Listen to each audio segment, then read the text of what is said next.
and good afternoon, everyone. Welcome to Jerusalem Talk Show. In this show, we meet persons to discuss and share all what we need to know in our school. I am your host, Brielle, and together with me is Ivana. Wow, I'm glad to be here and ready to hear what we have for them. School is a place where people go to learn. Schools provide children with the opportunity to acquire knowledge and develop critical thinking skills so as to be able to survive and solve problems. Today we are going to discuss more about Jerusalem School. Well, I agree with you. The only business in school is learning and developing of skills such as reading, writing, and communication. I can't wait to get started. Today I am privileged to host one of the many people I respect and admire. She is a senior teacher, agile, passionate, and flexible leader, managing the school and making sure everything goes well. Madam Daphine Abur. Good afternoon, ma'am, and welcome to the show.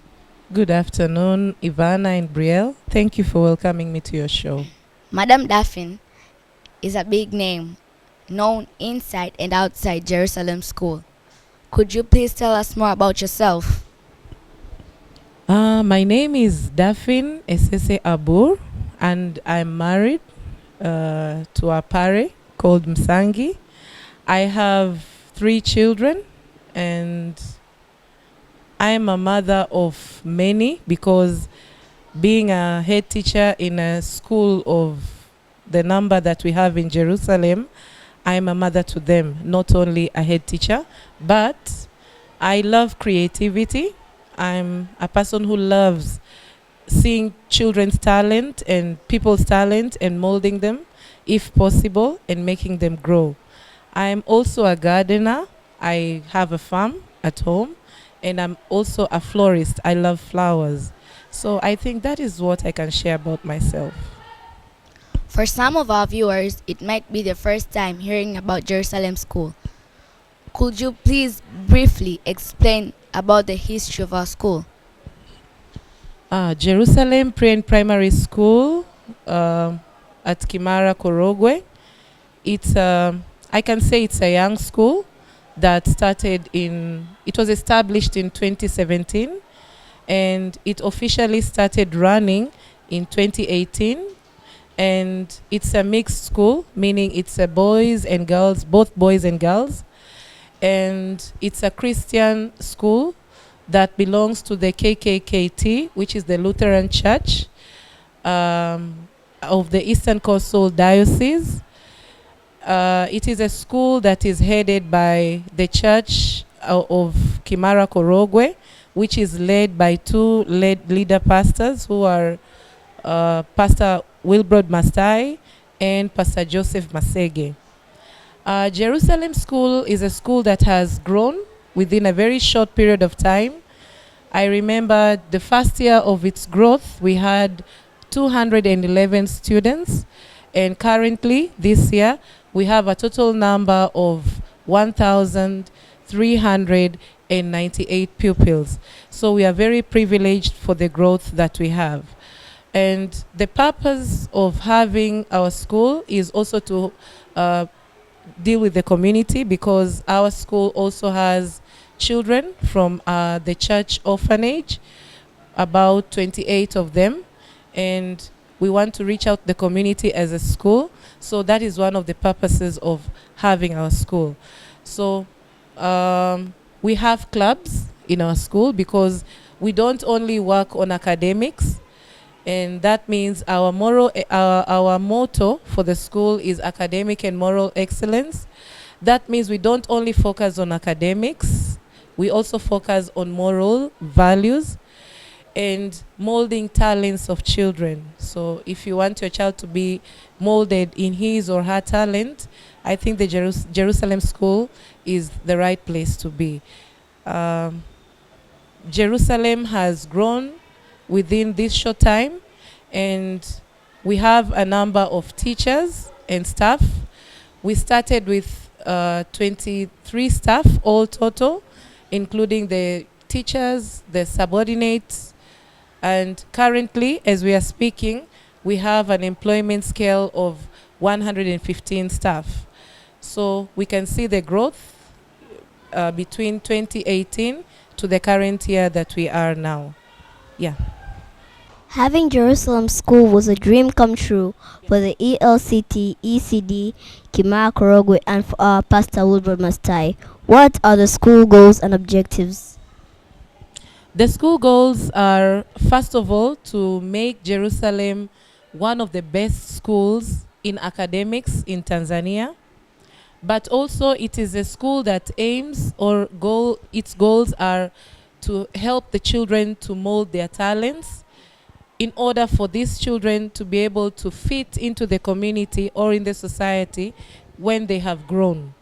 So the goal of the school is to mentor and nurture the talents in order to enable the children to be able to fit into their future lives. And it's not only that, but it's also a school that aims at involving the community that is surrounding it. So we don't only focus on academics and talents, but we also focus on the society that is around them, that is around the school, how the school can help the society, and how the society can also work with the school to grow. So at the end of the day, the goal is that the school will grow, but the society around the school will also grow and benefit from the school. Yeah. As the head teacher of Jerusalem School, could you please take us through your duties and routines? My routine is very funny because I always start my mornings with prayers. It is a routine in the whole school that we have to start with prayers, all the staff and all the pupils. And right after the prayers, I take my rounds around the school because I have to make sure that everything is in place. So I usually start with the classes. I go around the classes, and after going through the classes, I go through the kitchen to make sure that everything is put together. And after that, I will sit with the transport department to find out if there are any challenges all through the routes and what we have today. And after that, I will go back to my duties in the office that deal either with the finance or with the management of the school and other stuff. But mostly, I spend my day going through the classes and also making plans for the next day so that everything can run smoothly. Yeah. What are the achievements that you have made? The first achievement I can say through what I do is the growth of the school, because I love engaging myself. I am not the type of head teacher that will sit in the office and tell the teachers you need to do this or tell the staff you need to do this. We do it together because I'm also a teacher. I don't want to forget what I'm here for because I'm here for teaching. So I lead by doing it and the others follow. I'm not a person who sits and just looks at what they do. And for that reason, it's easy for me to know the children one-to-one. And it's also easy for me to communicate with the parents because I'm also part and parcel of that process. It's easy for me to know what the driver's issues are. It's easy to know what the chef needs in his department and all around the school. So with that, it has helped the school to grow within a very short time. So I can say my biggest achievement is the growth of the school from 2018 to 2024. Very big growth. We have additional subjects such as music, ICT, religion, German, and French. Why all these, and are we planning to have more next year? As I said before, our school does not only focus on academics. Extracurriculum is a very big and important part and parcel of our school. And as I said in the goals, that the school goals is also to grow the talents of the children so that it's possible for them to fit into the society once they are done with school. And through the extracurriculum, that's why you can mention those that you've just mentioned, the French, the German. All that is preparing these children to come and fit into their future lives and the future professions that they want. The world is big, but at the same time, it's very small. So it's very good to prepare these children to come into this big world that is ahead of them, but it's also good to prepare them to come into this small world that within a short time, if you are successful and if you use your potential to the fullest level, you can reach your goals. So the extra curriculum, or the languages, the French, the German, the music, is just to cater all that for our students. And we are looking forward to have more. We look forward into introducing Chinese language in the school, and not only Chinese, but also other clubs like swimming club, more activity clubs, more hands-on clubs, so that our children can have a lot of varieties and they can be able to choose through a lot of things that they've got, a lot of knowledge that they've got while they were studying in Jerusalem. We all face challenges. Challenges are part of growth. What challenges do you face as far as your duties are concerned?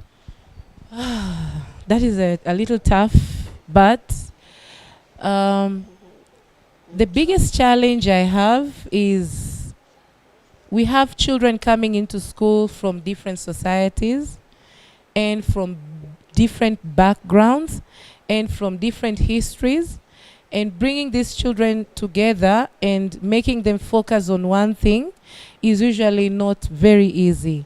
And it counts on the same with the staff.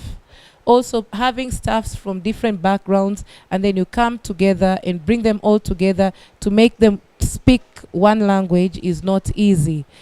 And not only that, but also the parents, because as a school we work as a triangle. We have the staff, we have the pupil, and we also have the parents. The parents, the pupils, and the staff, we work together as a triangle, then it works well. So sometimes when you go through that triangle, the lines of that triangle, sometimes it's very difficult to connect, because sometimes you'll find a parent wants the child to behave in a certain way that the school does not allow. Or you'll find the parent, the staff expects the parent to behave in a certain different way while it's not possible. Or you'll find any around that little triangle. But by the grace of God and being with the faith that we have in Jerusalem through the church, we are able to conquer that challenge, and as you can see, the school is prospering and doing very well. Thank you. We have a set of 12 moral values, Yeah. 10 commandments, Yeah. and number of class rules. Yes. Why all these? And what are the importances of all these in achieving academic and moral excellence? Very good question. As I said in the motto, when I was talking about the school, I shared that our the school motto is academic and moral excellence. So our school does not only focus on academics, being the #1 school in Tanzania, but our #1 has to be seen through the morals of the children, through the behavior of the children, how our children are different from others when they come together. And all that cannot be brought in just by academics. So when we come to the moral section of the motto, of the school motto, that's where we introduce the 12 moral values. We expect every child from Jerusalem to live the moral values, because when you talk about caring, we have to have children who are caring and they can share whatever they have.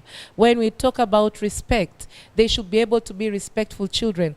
If a child is going to be able to live those 12 moral values, then the child will have gone back to the motto that the school has, which talks about morals.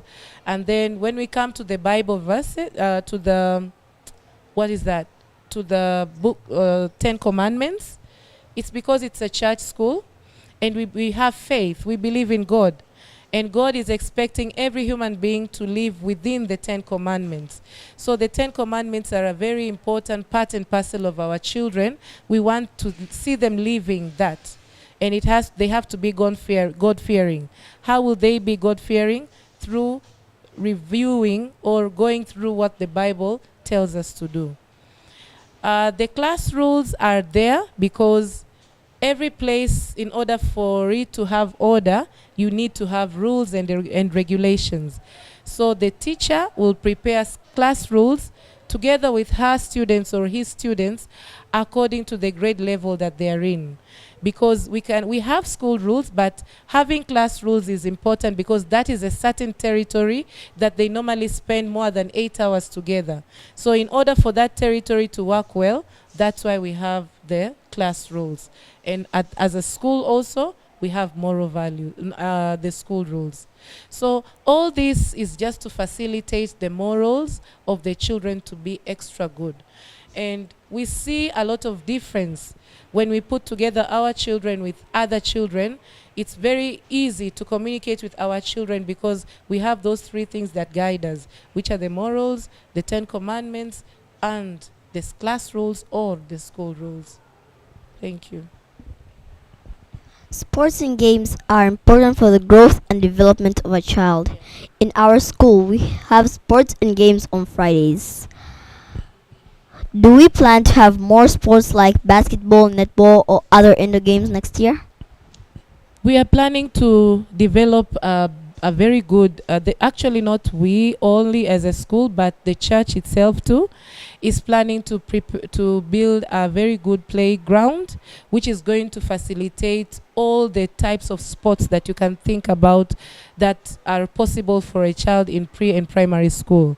So yes, the school has a big plan of making sure that all sorts of sports are engaged in our school, because when we talk about talents, we also talk about sports talents, and we cannot develop the sports talents if we don't have those playgrounds. So in future, we'd like to have basketballers, netballers, swimmers, and all those sorts of sports or athletes coming from Jerusalem through the nurturing that we will do through the sports programs that we have in Jerusalem. So yes, we have a big plan of a very good field that will mentor all the children who want to be on the sports arena. We have clubs and societies. One of my favorite clubs is Praise and Worship Team. Of late, it has been doing great inside and outside the school. Yeah. As a guardian of this team, what is the future of this team? The future of Praise and Worship is to reach over and above the Tanzanian borders, because actually we thank God that this year we reached another level, that we were able to participate in a national event in Tanga, that we were invited by the Minister of Education. And I think that gave us a green light and light at the end of the tunnel, telling us that we can reach very far with this team. And as I'm speaking, our praise and worship are not only focusing on singing the songs on 4 languages that we have, but they are even practicing to sing songs that are in different languages. We have a South African song that they have presented. We have a Congolese song. So you can see this is all a platform that is preparing the praise and worship to go above the Tanzanian borders. So our dream for the praise and worship team, it should be exemplary. It should be an exemplary praise and worship team of the school that will reach very far borders. And not only physically, but we have the journalism club, which are you people. We are really counting on you to help us bring up the praise and worship and tell the world that we have a school that has a big praise and worship team, and this is what they can do. So it's actually my request as a journalism club. I think one day you should come during one of the rehearsals or one of the club's time that we have with the praise and worship, and you can tell the world or our viewers what Jerusalem Praise and Worship Team is about. It will help us to carry Jerusalem out of the borders. That was so enlightening. Thank you so much for that clarification. We appreciate the presence of our brilliant guest, Madam Daphine.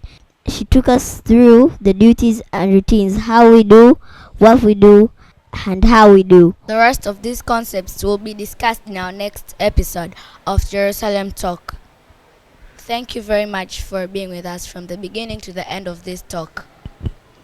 Thank you very much, Ivana and Brielle. I was delighted to be called to your program. I think this is very inspiring, and I'm glad to be here, and I hope you'll invite me in the future again. Thank you too. Hope you guys learned a lot from our guest today. Indeed, in this show, we get to know more about Jerusalem School, current issues, and much more. I am Brielle, and this is Ivana, and this is Jerusalem Talk. Have a great day, everyone.